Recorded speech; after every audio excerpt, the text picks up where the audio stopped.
recreational drug use is no more. It's it's Russian roulette pretty much any time you it's so use them. wild I've to me. lost so many friends, man. Shirley, when we were kids, was not known as like one of the nicest places to live. Just tell me what it was like being an adolescent in Shirley, because the thought of being without a drink was like terrifying to me at the time. Insatiable Yeah. hunger for that one thing that just does not subside.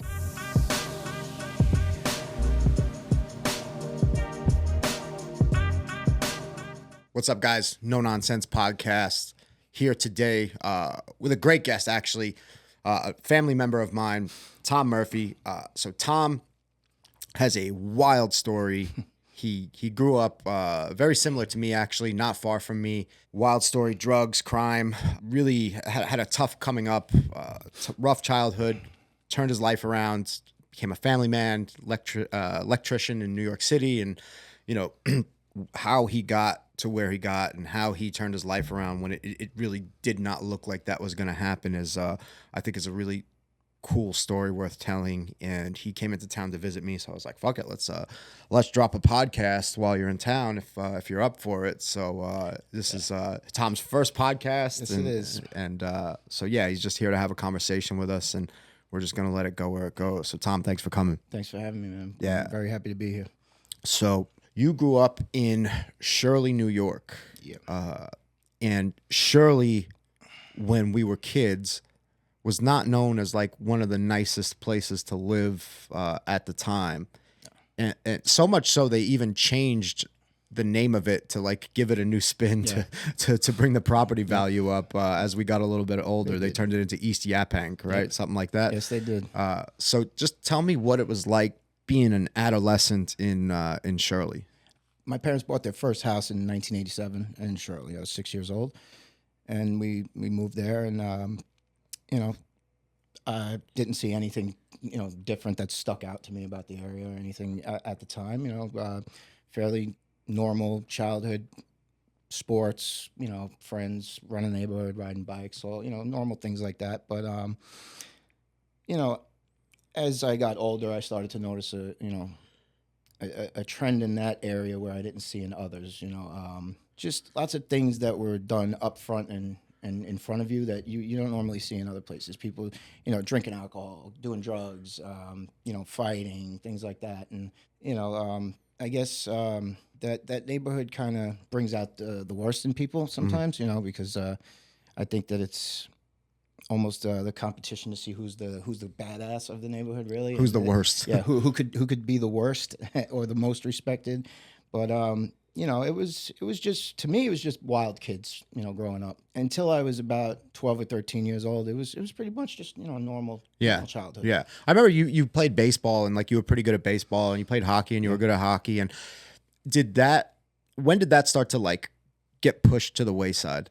Well, I would have to think my interest in athletics was very, very high, as you pointed out, and probably when I was later high school, 11th, maybe 12th grade, I started to gravitate more towards social functions in a different way, not a group of guys playing. I wanted to be at a party, or I wanted to go out to a club or a bar, just follow the herd mentality kind of, and slowly but surely it pulled me more towards that kind of interacting with people rather than, playing sports. Yeah. And you got into drinking and smoking weed and doing stuff like that quite young. Yeah. How old were you when you started, like regularly using? Probably regularly about 14, 14 years old. I would say I had a pretty good handle on drinking and smoking weed. And you started when?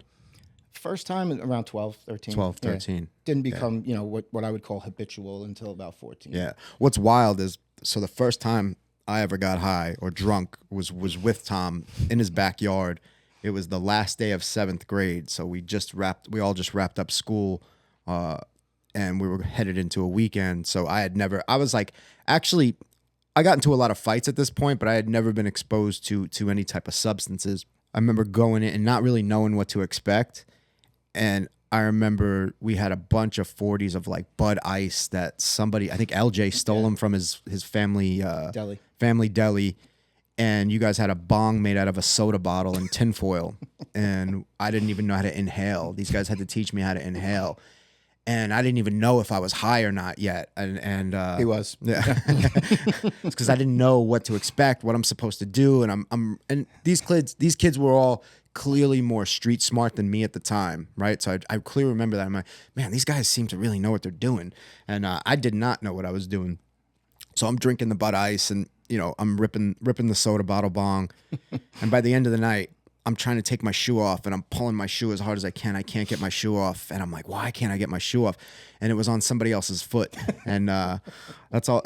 I just remember. I remember that. What I do remember is this is the best thing I've ever felt in my life, and I'm gonna do this as often as I can for the rest of my life. Now, the second time, I didn't have access to weed because I'm 13 at the time, and I don't really know anybody else in my neighborhood that smokes weed except for like much older guys. The second time I get high is with him, and we're smoking angel dust in the woods this time, and so it's like it kind of progressed pretty fast for me. So I'm like, these guys felt like experts to me. They all dressed real cool. Like I didn't know how to dress. I remember Tom would be like, "Man, you got to tuck your laces in," and like, don't you know how to dress? And I was like, I just felt like such a fucking square, and like I didn't want to be a square. So I was like trying to pick up on what was going on the streets because you guys all seemed so cool and like with it at the time. And I think that goes back to, how where I grew up is viewed from the outside looking in. You know, people see advanced, things like that in young kids, and it was definitely something that was prevalent in that area. And when outsiders look at you in a certain way, and at that age to be looked at as it's, I guess you would call it being gangster or whatever, what have you. You want to try to keep up that image. Yeah. Because you don't want to be the one that makes your neighborhood look weak. You know what I Right. mean? So that's a part of that. Who as were the well. guys that schooled you to the game, if you would? It was just mainly guys that were either older brothers of friends of mine, or just friends of their older brothers. Just mainly guys that were 2-3 years ahead of me were the ones that ushered me into those wonderful. Do you remember because back in the day, and I'm sure it's still like this in some places, but there were guys that were like the guy in the neighborhood that everybody wanted to be like. Do you remember who the guy was or who the guys were? Well, okay. See, with me, the school that I went to, as you know, was very large. Yeah. It had about 5 or 6 different towns that went to one school. So when Yeah. I think of my neighborhood or my peers, I think of a wide range. Right. But as far as you mean like in my immediate area, like Yeah, in who your was, like, immediate the- area, in your the one- neighborhood. If anything, there was this guy Greg Cost and a couple other guys, but he sticks out to me mainly as just guys that had this almost living legend type Yeah, status, aura, right? Yeah. And those were the dudes that you wanted to do your dirt in front of and impress them. Yeah, know what I mean? 100%. So once you got the nod from them, like you felt like you did a good job. Yeah, they're like, all right, shorty, you can kick it. Exactly. Yeah, you feel like you've done it, you've made it, you've Right. arrived, so to speak. But yeah, Greg was definitely one of those guys, and mainly him. He sticks out to me like Yeah. Greg Cost. Yeah, he's passed, but yeah, he was the one. It's interesting. Like a lot of those guys that I looked up to passed too. And as a kid, I'm looking at these guys and I'm like, these guys aren't afraid of nothing. And everybody respects them and they get all the girls and whatnot. And I'm like, I want to be just like that guy. And then you see, because as a kid, that's your whole universe, right? Yeah. And then as an adult, you see where a lot of those lives went. And they didn't go to great places. No. There was a lot of sadness and unhappiness. It's like once if you just come from that and you never get outside of that, and then you start having relationships, having kids and stuff like that, and it's just like perpetual sadness just gets spread through your life, right? If you never gain adult tools on how to handle or coping tools on how to handle relationships, and they just the drugs get them or the alcohol gets them, and they just never get out of that, man. It's like, I mean, you and me both, but you even more than me probably. How many people are not here anymore that you grew up with or around, or were neighborhood guys or whatever? Yeah, I mean, I've lost countless friends. People that were actually trying to help me when I had first fallen victim to addiction. you know, that were trying to help me get out of that because I fell into it a lot younger than everybody else. And, you know, after trying to help me years later, they became addicted to drugs themselves. And, you know, the closer we get to present day, certain things were introduced that are just wiping people out when they're, you know, people that are still currently using, or, you The know, opiates and yeah, shit, right? yeah, the Yeah. fentanyl is in everything. And Yeah. it's, you know, recreational drug use is no more. It's, you know, it's Russian roulette pretty much any time Yeah, you it's use so them. wild I've to me. lost so many friends, man. Yeah. So many. Yeah. Fentanyl in the sober community takes out a couple people a year usually. And you just hear about it and you're like, fuck. It's like people that went out to, you know, to do cocaine and not even do an opiate, and they end up getting fentanyl and they weren't aware of it, and they drop dead. And yeah, it's a sad story. Yeah. So I remember like being in Shirley and having a good time with those guys, Shirley, Mastic, whatever. But realizing like, man, there was a certain level of like, I don't know, it felt like hopelessness that would be like around that neighborhood. Like a lot of people coming from, a lot of kids that didn't want to be in their homes. You know what I mean? Like they coming from rough families and just being out in the street and just kind of kicking it and just getting into trouble with each other because there was, what else were you going to do? Yeah, and that's what we were. You know, there's a lot of guys that I grew up with didn't come from the best, you know, home life Yeah. situation. And, you know, when we came up, it was, you were out. Yeah. You weren't in the house online, you know, on the computer, you know, socializing that way. We were out in the street. Yeah. We were with each other more than we were with our family. Yeah. So that became almost like our family. Yeah, And, for sure. you know, even like I had said before, there was quite a few different areas that went to my school, but we were like the tight knit group of all those areas. You know, like we all watched out for each other as if we were a family in a sense. You know, so very much watched out for each other because that was our solace. That was our safe place. Was when we were, you know, collectively together, Yeah. all of us. You know, Yeah. You know? It was a defense mechanism, if anything. You know? Yeah, no, I get it. And you know, what strikes me is I'm like sit here thinking about that and you know, what I do for a living now. And I'm like, man, these kids, and I speak for, you know, where I grew up as well, there was just no healthy male guidance whatsoever. Right? Nobody's saying, hey, shorty, maybe you shouldn't, I don't think I maybe you shouldn't do that. Right? In fact, you would get applauded for doing the wrong thing. Yeah, right? absolutely. And the way that, you know, we were taught to look at women, right? And just like, man, I think it was hard for me to just stop calling women bitches. Like as I got older, like I just, that was just like, if I was going to a party, I'd be like, how many bitches are going to be there? Right. Like, Guilty. yeah. And like, but that's literally what we were taught. We were taught to look at women as bitches, taught to look at women as just something you need to do to basically impress your fucking friends. Yeah, feelings were unheard of. Yeah. You know, it's like emotional connection that like nobody ever talked about that at all. Like my first piece of ass, to be honest, was done in really a messed up way. There was a dude named, well, I'll leave his name out, but there was a dude in the neighborhood. He was a bit older and he got a lot of girls. And I remember like, I think I was like 15 or 16 and he was like, hey, you get any pussy yet? And I was like embarrassed. I was like, no, you know, I was like embarrassed about it because a couple of my friends already had. And he was like, hold on. And he called this girl from the neighborhood over. He's like, take him in the room. And just like that's literally how, in a crack house, right? This couple they were in their 30s. We were like 15, 16. They would give us drugs and beer to watch their kids at night while they went out and partied. I swear to God. They gave the worst kids in the neighborhood, they would give us cases of beer, buy us weed, and just let us get banged up in their house and just cause all kinds of chaos, like running in the kids' room, drunk, fucking screaming, shouting. And like, that's literally how I lost my virginity. And I was so relieved, and it was like less than 2 seconds. And, but I was so relieved to have just done what I needed to do to say that I did it so that the homeboys wouldn't, you know, clown on me no more for that. And it's like, that was my idea of what relationships were. That's how they formed right there, you know? Yeah. My experience with that is very similar. You know, pretty much everything that I did was to impress somebody else. And a lot of the things that I was, I would say peer pressured. No, nobody held a gun to my head. I Right. ultimately made my own decisions. But, you know, drinking, smoking weed, even doing a little coke here and there was okay.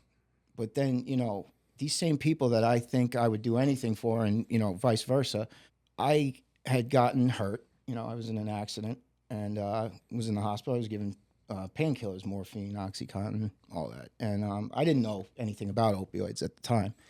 And through that experience, became dependent, on opioids. And as anybody knows, in the early 2000s, there was a pill epidemic going on. Doctors writing for anybody, with anything. You didn't have to even show proof then. So I became heavily addicted, and when they weren't legally prescribed anymore, I started buying them on the street, and those are too expensive. And then you get introduced to the dope game there. The same people that pushed you to do these things when I got to that point are the same people who shunned me, Right. and weren't there to help me. So I feel like I was almost safer in that bad place growing up Yeah. than I was when I wasn't around those people anymore. I was shunned for doing the things that I was looked at for being cool. Just different substance now, so it was taboo to be using heroin at the time. It wasn't like it is now, and the same people just completely flipped on me, Right. and that showed me a lot. Did you get into dope before you start? Was that like well after you've been hustling? Was that after hustling? Yeah. Was that? Yeah, so if I I should backtrack a little. That neighborhood is more what brought out a hustler mentality. And Right. Like it was always, who had the best of what. And I wouldn't sit here and say that I was poor by any means. I saw nothing different about the way I grew up. Maybe I didn't have as much money as somebody, but that's always the case. Somebody's always going to have more. But as I got a little older, I started to notice what money would do, and that allure was strong. Like I wanted that. That was something that I wanted, but I did not want to work hard to get it. I had every opportunity to do it, the right way, but I wanted it easy. And those are the people that got the bitches. Yeah, Those yeah. are the They had people.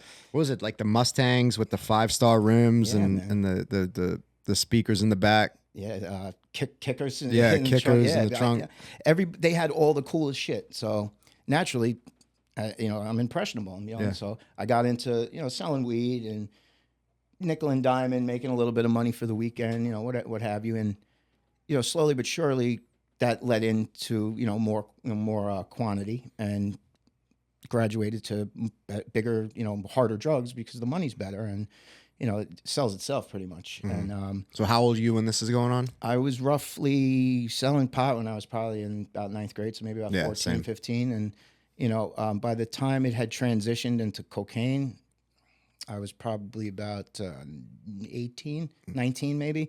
I had started, there was one guy in our neighborhood, and he had a connection in Washington Heights in New York City.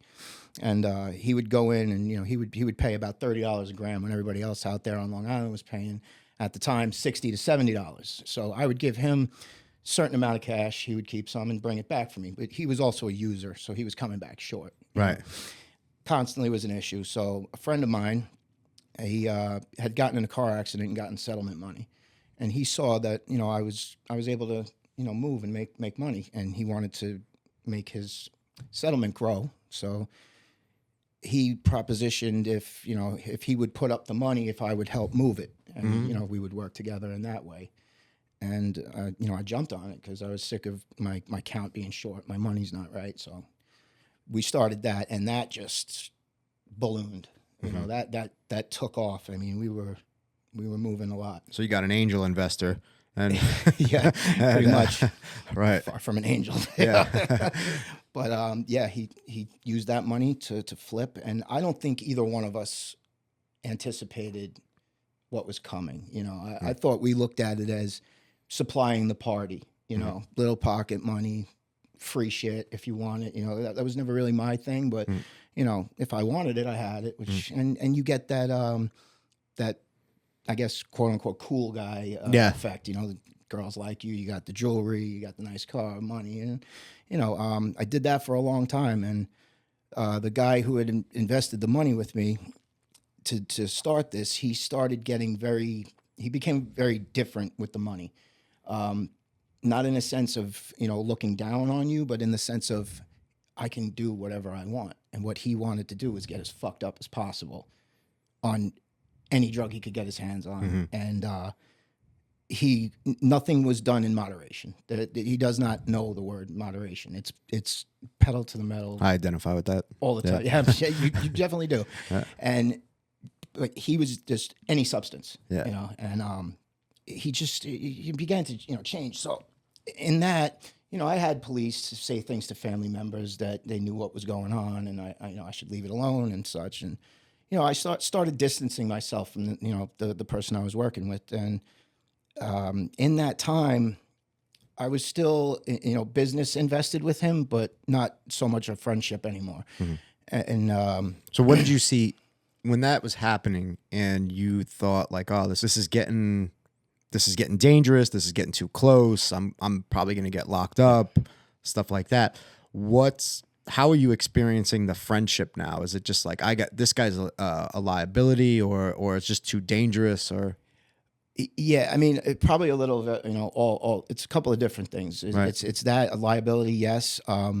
Just careless in the sense of just doing things that somebody who's making the amount of money that we were making illegally shouldn't be doing, drawing a lot of attention for no reason. And it was that. It was just fear of my freedom being taken at any moment. People will sit and act like it's a badge of honor to do time. I don't want to do time. I'm not built for that. Yeah, jail's not cool. Confinement is not for me. So that was a major thing for me. And the friendship wasn't there anymore. It was all monetary. It was how much money could I bring in, and Right. that was it. And the drugs were affecting him, the decisions, and I started to distance myself. Are you on opiates yet? Yeah, I had started, dabbling, a little bit. Okay. And, outside of the prescription, Right. that I had gotten in the accident at this point. Now I'm hustling one drug to keep up the habit with another, in using. So that's where that intersected. And, all the gains that I saw that came from the hustling, I don't know if it was karma showing me, hey, this is what other people have lived through due to what you were putting out there, and Right. I never blamed anybody else for the mistakes that I made. I made those decisions, but Right.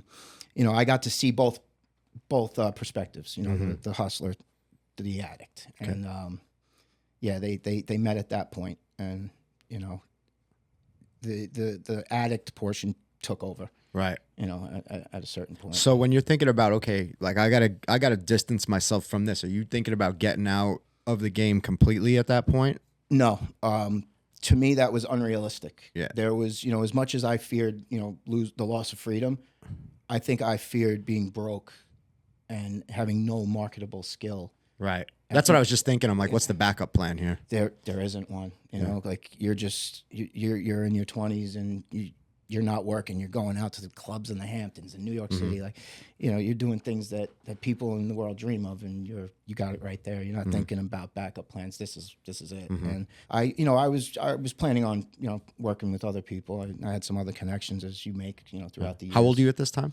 I was about 25, I think. Okay. No, I'm sorry. I was younger than that. Probably about 22. Okay, something 22. Like that. Yeah, Yeah. I think. Yeah. What's real interesting is like our stories were kind of like on a straight line with each other, like parallel to each other. And at 23 is when I got sober. Yeah.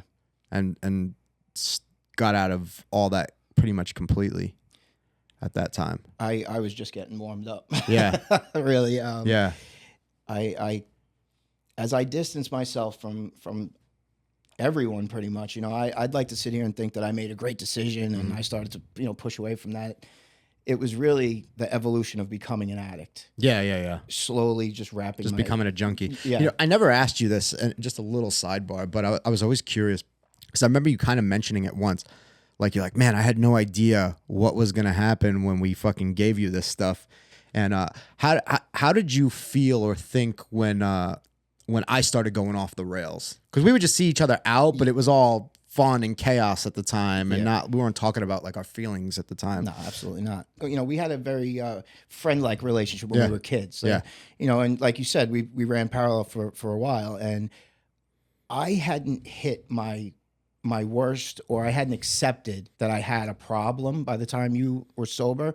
So what I saw you doing was nothing, crazy to me as far as using goes. But Right. your other, the antics with the stick ups and running people's pockets, and I heard your name out there from people who didn't even know that you and I are related Right. by blood. So I heard of things that you were doing out there that I had to take a step back, like, wow, this guy's crazy, man. But as far as as far as the using goes, nah, I mean that was never. It just felt normal, huh? Yeah. I was always just curious about that. Yeah, no. Yeah. I mean, the other things Yeah. were what stood out to me, because when you're using, it's just calm. I was sometimes like I put people on and watch them fucking go crazy, and sometimes I felt a little guilty about it personally. I'd be like, man, I probably shouldn't have done that. I never really felt any kind of guilt, because we were so young. Like, For sure. nobody could foresee what drinking a couple beers and smoking a little weed Right. could lead to. So in my eyes at the time, we were just doing what everybody else was doing. Absolutely. Like, so I never felt any kind of any negative feeling. Like, It's nuts how like little, I guess when you're young, you don't have any experience. So there's no ability to see like, man, this could really lead down a tough path. Like, I don't think anybody, when they pick up a drink, they're like, yeah, I'm going to end up just like my fucking dad. You know what I mean? Yeah. Like, or just like the guys in the neighborhood that are already fucking strung out or whatever. There's no foresight to that at all, because you don't have any life experience. And when adults want to tell you that, you're like, man, you just want to ruin my good time. you know? So yeah, we can't see that. And it's sometimes it's kind of wild to accept that, because it's like, man, this one decision to do this in this moment can actually just set off a chain of events that's going to be really hard to come back from. yeah, and I have tons of experience with that, because in my drug of choice, opioids or heroin, whatever it was, that is something that it becomes a part of your life. It's you don't know any other way. Like you have it's survival mode after a while. It's not even fun anymore. You cut yourself off from everyone, and that becomes your whole life. Yeah. That's what you live and breathe for. It's no longer fun at that point. Your whole life is devoted to one thing. And that one thing is what will take you out. Yeah. So how long after you start using and you're dependent and you're pretty much a junkie, were you able to keep up the business end the whole time, or did you have to, at some point, was it just your habit was too much to even do that? I kept it up for a little while, because the work that you put in earlier, when we first started to do this, we built up a good client base and a good following. And as far as our product and our prices, people were coming to us regardless. And I became lazy as a result of the using, and I stopped answering the calls. I stopped being there, people that were calling for things. So I kind of sabotaged myself in a way, just being lazy. Right. So the way I identify with that is, being a recovered addict, the things that were important, sometimes when the habit takes over so much, I don't have time to deal with that. I don't have all that literally mattered is feeding the habit, whatever it is, getting out of the state of just not having drugs in my system, right? Being sober was just absolutely not an option. Never an option. And so making money, even women start to, like, none of it becomes important. The only and everything starts to slowly get pushed to the wayside until it's just the drugs. Yeah, and it's funny how you say that, because the way I try to describe it to people, when they become intrigued by somebody who was in active addiction for a while, and especially with heroin, they have questions. They want to know, like, why does it grab you? Why what is it about it that keeps you going to it? And first and foremost, it's physical. Your body gets used to it. You're sick if you don't have it, Right. and that sickness is what every addict fears the most. That's what drives them. Right. And they just, their whole purpose in life is just to stay well, and you push everything to the side. So I want to capture that real fast. So tell me what it's like to wake up and you got nothing to get well in the morning and you start to feel the dope sick come on. Can you walk the listeners through that? Yes, I can. Fortunately for me, that wasn't very much part of my story in addiction because I always had the means to support my habit.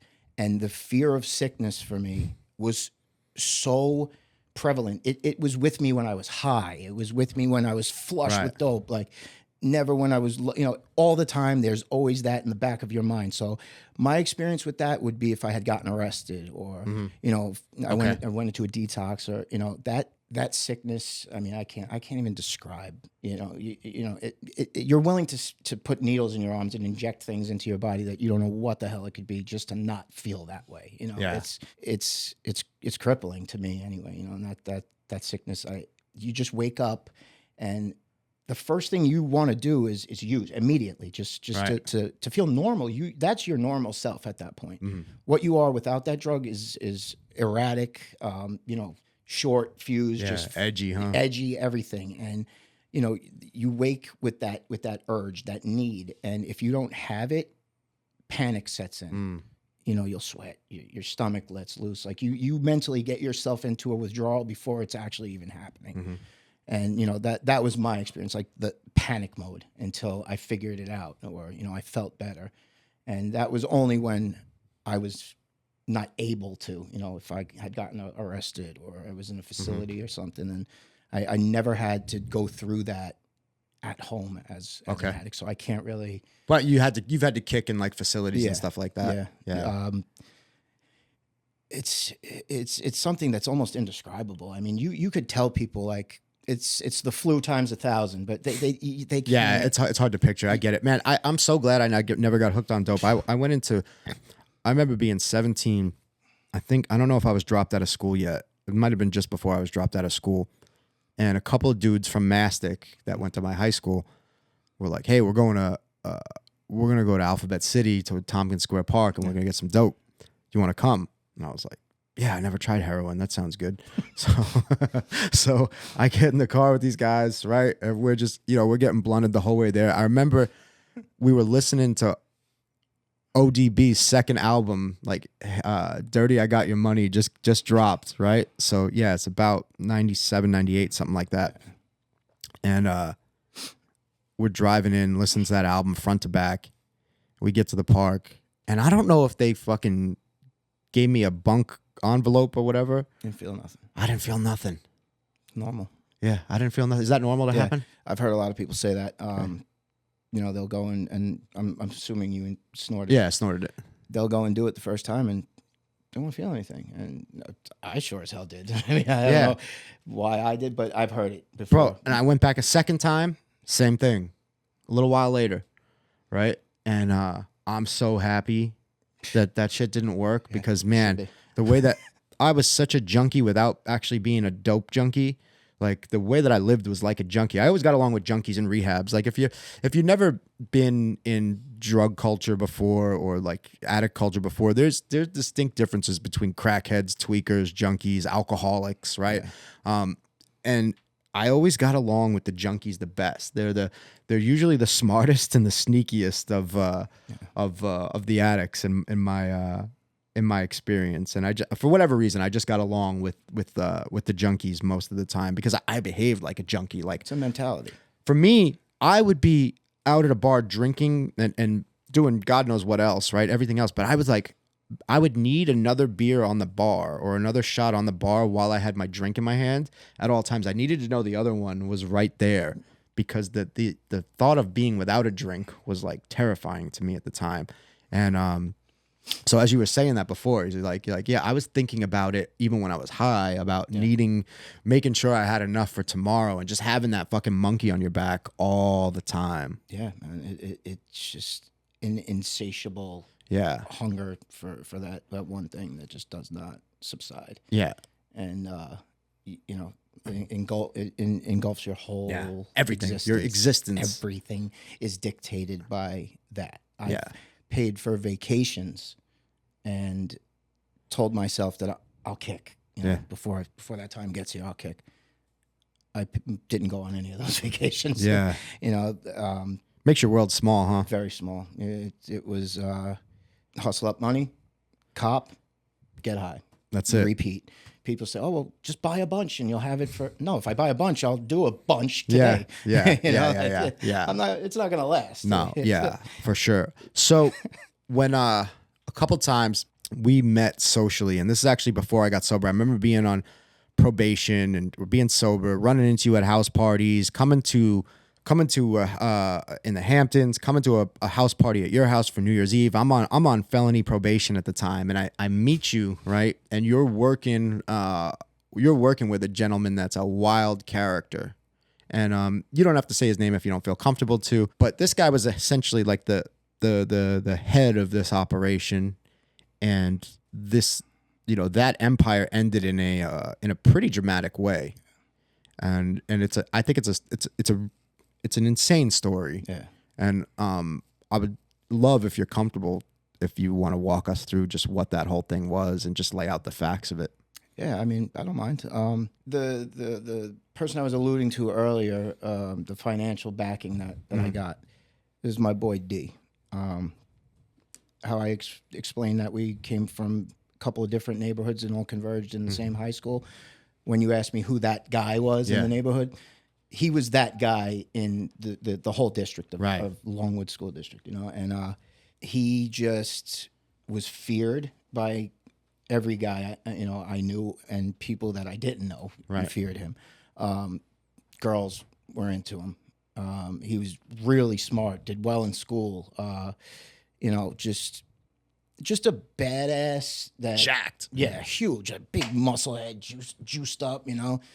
And he just was very charismatic. Yeah, he's a nice guy. I always got along with him well. Listen, I mean, as far as me and him went, we always got along great, you know. Yeah. But yeah, he was just like the coolest guy, you know, like the badass, and he was, you know, he was a bad motherfucker, and I remember, you know, I was a year behind him in school. Our birthdays are actually a day apart, and he started like hitting me up like, "Oh, what's going on, man? You know, any parties this week?" I'm like, "Oh, this guy wants to hang out with me." I'm like, "Oh, this is cool." You know, like if you're with this guy, you're cool as shit. You know what I'm saying? So we started hanging out, and you know, then fast forward, I get financially backed by this person, and he's the one that I began to distance myself from, as I spoke on before. So he wasn't even hustling yet. No. When that all happened. No. Wow. I was, and he saw the way I was moving. Interesting. I didn't know that. Yeah. And he got the settlement. So he had the cash, and I had the means to get rid of the shit. So that was where the partnership you know, connected.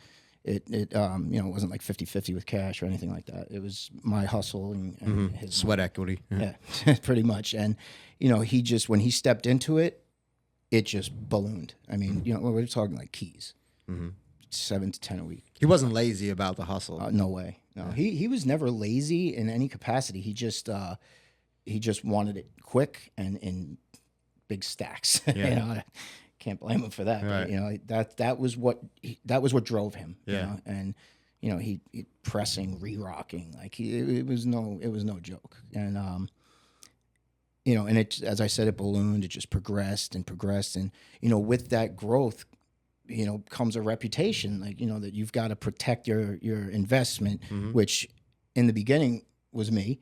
So, you know, nobody was fucking with me. He became very protective of his money and the fact that he was never going to let anybody, you know, clown him or pull one over on him. And if they did, they better never let him, you know, see them again, because something's going to happen. Right. And, you know, it was always a good beating, or, you know, maybe hit with something, you know, you get your ass handed to you pretty well. And everybody kind of knew this. And, you know, the drugs with him, he was using heavy. And, you know, he had that reputation. And like I said earlier, you know, like when you know your neighborhood's got a certain reputation, you feel like you have to protect that and uphold it. I feel like he got to that point too. Like, I can't let anything slide. That's how I felt. I felt like I had to maintain the character that I got everybody to believe that I was. Yeah. I think that's exactly what happened with him. And we, we grew to the big operation that we were, and we were left with whatever we were left with while our connection was going away. And we estimated it to be enough until he returned, and we'd be able to re-up. We blew through it, and it was gone. And, we needed something. I think So that's why he had to do business with people he didn't normally do business with. Yeah, that's okay. I didn't know that. That's how that happened. We ran out, and somebody introduced him to somebody that knew somebody. It was one of those things. And he got introduced to these two guys from Long Island, three guys. I'm sorry. And they had a connection in the Heights, in Washington Heights, in New York. Where were these? Where in Long Island were these guys from? I think he met them on through his friend that went to CW Post. Okay, they went to school together, and one of them lived on Long Island in Suffolk County, and the other one was from the Heights. That's how he knew these people. And the other guy, I don't know his story, but that's how they all ended up together. And they were going to hold us over, so to speak, something small. And this is all stuff that I found out later, hearing it then. At the time, I just thought he was acting different, and that's when I was distancing myself. And he hooked up with these guys, and they said they had this connect. They were going to get a half a brick, a half a key. And I think it was, $17,000, what have you, a very little bit of money to what we were pulling in. So they bring these guys from the Heights to meet up with them. These dudes bring them there, and Dominicans. Yeah, Dominican guys. And the guys from the Heights were all Dominican. The three guys that introduced the two parties, two white guys, one Dominican guy, but yeah, they all met. They did the transaction. He checked it. It was good. He pulled a little off the top. The guys who made the actual sale then left. They were at his mother's house on Long Island, and they left. They did the deal at his mom's house? Yeah. Everything went down there, so they didn't really pay much attention. Okay. Yeah, so the guys that brought the actual product had left. The guys that set the deal up for D, they hung out for whatever reason. He went inside now, and he's going to break this down. He's got to make smaller packages to, get to people. And he realized that only the top was actually cocaine. The rest of it was whatever it was, but it wasn't product. So I guess he snapped, I guess, and he went out and he pulled out a pistol on the three guys that set the deal Where up. did he go find them? They were still there. The guys at his house? Yeah, they stayed for whatever reason. They stayed at his house after they gave him some... No. The guys who introduced him... stayed at his house. They stayed. The middlemen, the ones that set Not up the Dominicans. No, the Dominicans left. The guys that brought the actual product, they had gone already. The guys that set it up had hung out. Okay. He pulled out on them, got them in the car, and as you know, Washington Heights from Suffolk County is at least an hour and a half, I'd say, with no traffic. Pulled out on him, made them take him to the building in Washington Heights where these guys brought the beat stuff from. And he told one guy to go in and go get these guys. So this guy gets out and runs. Yeah. So he's like, okay, this isn't, you're going to do that. That's a ballsy move to go into Washington Heights at that time, especially in that neighborhood, and think we're going to go get these guys out of the building. Yeah. So they got spotters on the building. Oh, yeah. It's one of the things that you see in movies that it's kind of true, actually.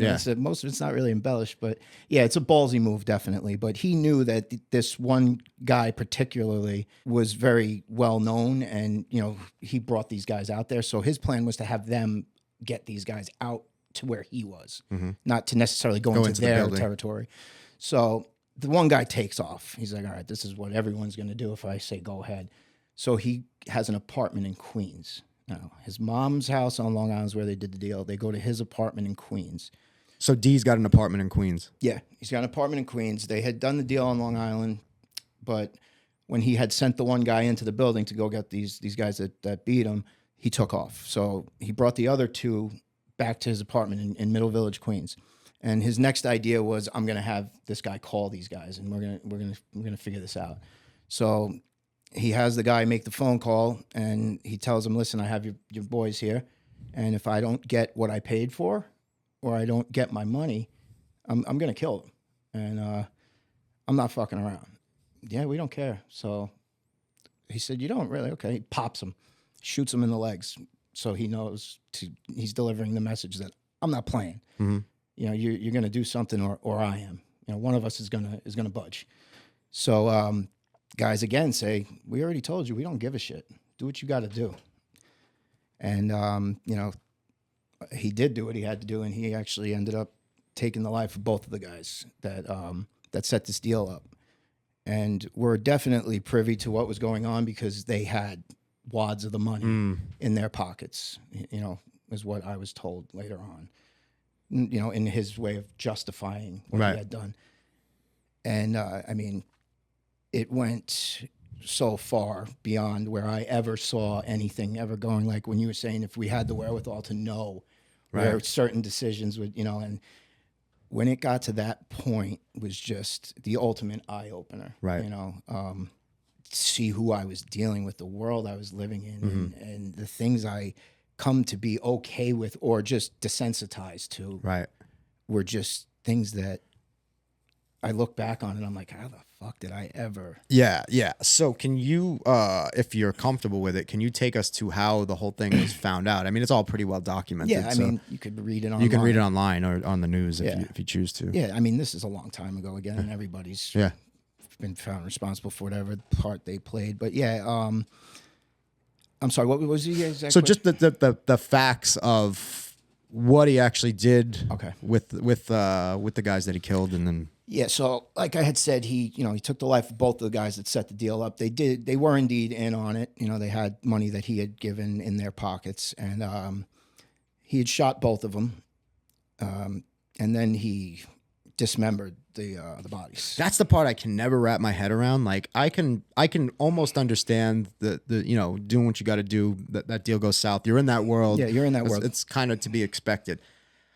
There's no situation where I could see myself getting out a hacksaw or an axe or whatever, however you go about that, and doing that, and yeah, I don't have the stomach for that. Yeah, that for most people is where it was like, okay, you know, this is not your drug deal gone bad, you know, Right.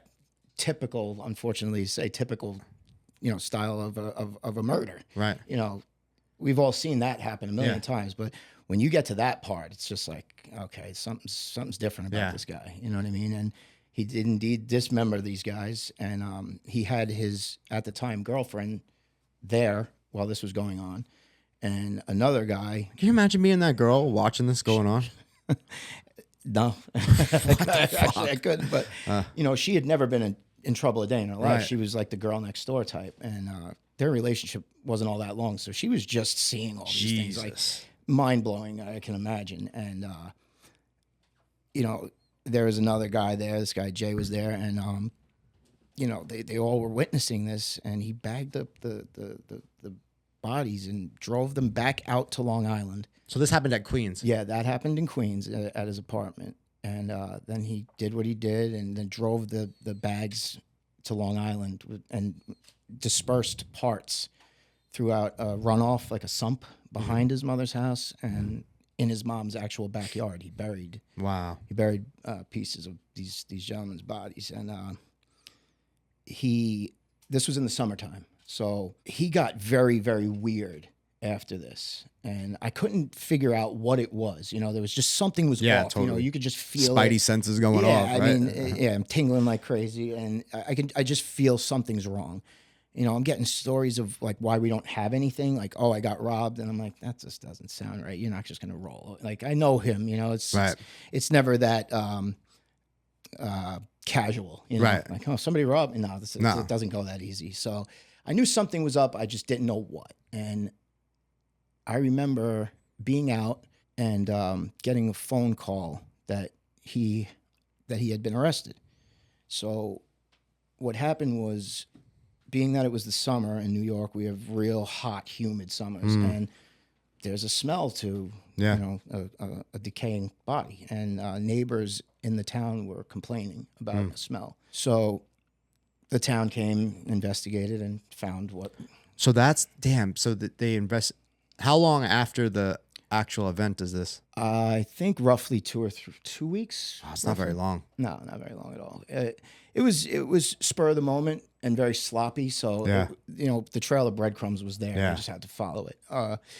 they discovered that, and these gentlemen were obviously reported missing. Then I don't know exactly how, but they located one of these guys that was killed. They located his car, and in his car, in the navigation, the last address that was put in it was Dee's house.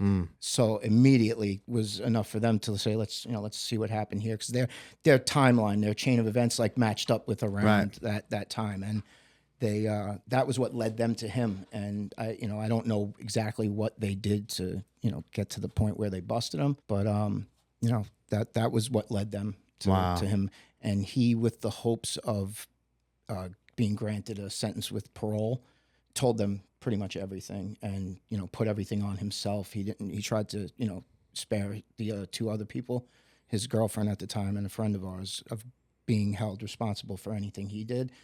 But that didn't work. No, they all got charges, huh? Yeah. The girl, who had never been in trouble a day in her life, and her father was a detective in Nassau County, she hid the murder weapons at his house, her father's house. Wow. And she was charged with hindering prosecution. She got 7 years in the state.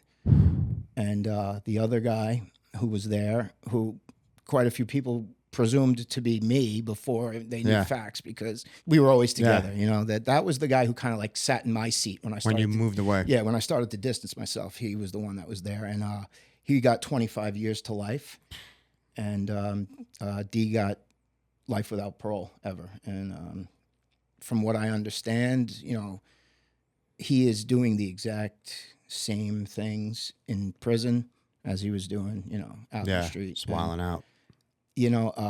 From every tragic event, something good can come out of it. And for me, it was a wake up. Yeah. That whole situation was just a wake up call for the using, the hustling, the whole mentality. Obviously, you had nothing to do with it. How long were you like shook that somehow I don't want to get blamed for anything that has to do with this? It does go through your mind. You know, I found out just like everybody else did, but people are going to assume things because for sure I'm associated with this guy. I'm associated with this person, like it or not. So. I never really would say that I was worried that anything was going to happen, legally with me, because, I had nothing to hide. But then, you also think like, I've seen TV shows where people go down for things they didn't do. So, I don't want to be that guy that's having a documentary made about him. It was there, but it wasn't anything. Okay. So you got this slap in the fucking face, right? Yeah. But you still got a pill habit or a dope habit at this point. I was dope by then. So, how old are you when this is going down? I remember when all this happened. When all of that transpired, I think I was like 26 by that time. By the time, it's a little hazy exactly, but around there. Yeah. And how long did it take you after that to get sober? Not long, actually. Not long at all. It was, in the grand scheme of things, not long. It was probably about a year and a half. Okay. From then until I could say that I was no longer abusing drugs or alcohol. Wow. I'm not going to sit here and say that I've been right. But, never went back to anything close to where I was at that point. Yeah. And that was the wake up call for me, was that whole situation. And it just started a chain of events that led me to a better place, Yeah. And I guess, out of every tragedy comes something good. Yeah. And, I took my chance to leave that shit alone, and I actually ran with it. And, because I had made several attempts to clean up for other people. Right. But I wanted it for myself this time. Something was different. And, I was able to channel all of that negative shit that I did, the energy I had for that, into a different direction, improving myself, repairing relationships that were damaged by, using, hustling, just all of it. Get my feet on the ground and just live life like, quote unquote normal life, and it's something that, not too many people will live through events like this. You know what I think is interesting? It's like, think of all the all what you thought you were going to get by being the person you thought everybody else wanted you to be, right? And like all the effort that you put in to like not look like a punk, make your neighborhood look cool, but then the feeling that you have like playing with your daughter, right? And if it's like, man, if we only knew that those were the important things, Yeah. like how much time would we have spent doing all the nonsense, right? To try to like trying to validate our worthiness to all these things and people that really don't matter. And then you become a family man and a father, and you know, I see how you are with your daughter, and your daughter loves you so much, and it's like, man, like if you only knew that was possible, right? But at the time, we're like, having a kid, that seems like the worst fucking thing in the world. Yeah, I couldn't imagine. Yeah. I can't even take care of myself. Right, You know? yeah. No one's going to leave me in charge of another Yeah. life. But you know, thankfully for me, that part of my life came in when I had multiple years under my Yeah. belt of none of the nonsense anymore. Right. You know, and it was becoming a father was just Mm-hmm. a turning point in my life. You know, I wasn't using for years. You know, but it just did something to me that it just showed me that I have a purpose other than, you know, making sure I'm okay. Yeah. I have to make sure that this Mhm. kid is raised right, protected, you know, Yeah. taken care of. And my relationship with her Yeah. is just amazing. And had I known that you could get that kind of fulfillment, you know, doing things that you could be proud of, you know, Right. maybe things would have been different. But Right. maybe I had to go through all the Absolutely. negativity Yeah. to, Yeah. to appreciate Yeah. what Yeah. I have today. Yeah, it's I always just reflect on those things, not if like I should have done it different or it needed to be different, but it's like, it's man, the vision that I think some of us have at certain points of our life, what we're able to see or conceive as possible, like that was so like a family or like a relationship, or like for me it's, you know, being married and happily married with my wife. I'm like, I didn't see that as anything that I even wanted, let alone the responsibility, right? It's like I didn't want any responsibility, but coming to the terms that actually the responsibility to another is what makes my life fulfilling. Yeah.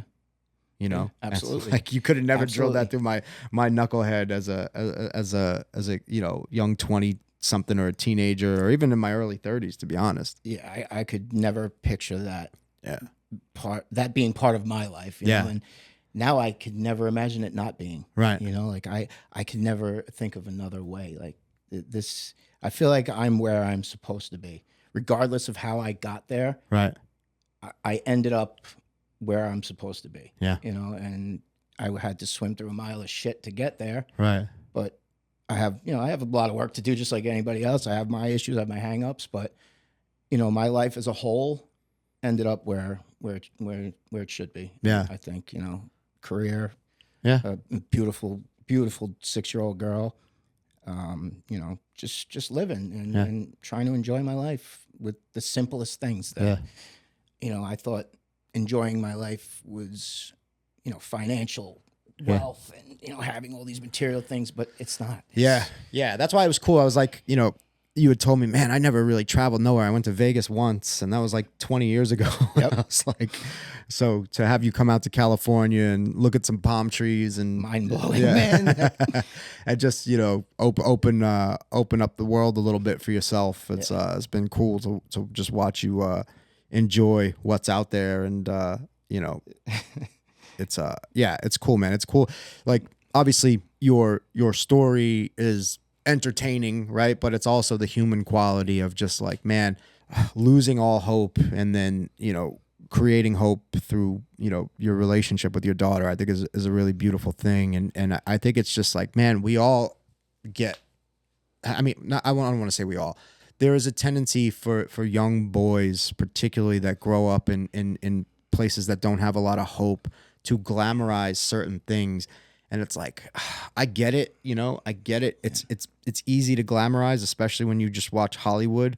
But when you're really in those places, there is nothing but sadness and fucking hurt. I don't care. Well, you're talking crime, you're talking drugs, you're talking the party scene, any of that stuff ultimately ends up in sadness, because really all that stuff is just, it's an avoidance of hurt, pain, and being scared. Sure. Absolutely. Right. I didn't know what feelings No. were. It was mask them, and by any means necessary. I don't want to feel that. The baddest motherfuckers I knew in the street were the scaredest motherfuckers I knew in the street. Why? Because violence is something that you do when you're protecting fear, right? So violence is not a first option of a human being, right? So like if I jump straight to violence, that tells me that I'm protecting a deep down fear of like something that I need to protect. Yeah. And so they're not, I don't think they're conscious of being afraid, right? But it's like you said, they got to protect that image. Yeah. Because what they're afraid of is to be found out that they're really not that. Yeah, they don't want to right? be exposed. And they don't want to be exposed. And so, yeah, I think anytime a man jumps to violence, it shows me how scared they are. Now, and there's nothing, and sometimes it's appropriate. Like if it's a life and death situation and you're scared and you need to defend yourself, then that's appropriate, right? That would be an appropriate fear response. A lot of times it's not an appropriate fear response. And I just think it's interesting. Yeah, I mean, it was never my first instinct. It was never my go-to. That was one thing that I never really felt the need to have to go to that point unless pushed. There's been times, of course, where I was the asshole, the aggressor, but more times than not, I was more of a person who didn't take it there. You'd have to bring it there for sure to get me to that.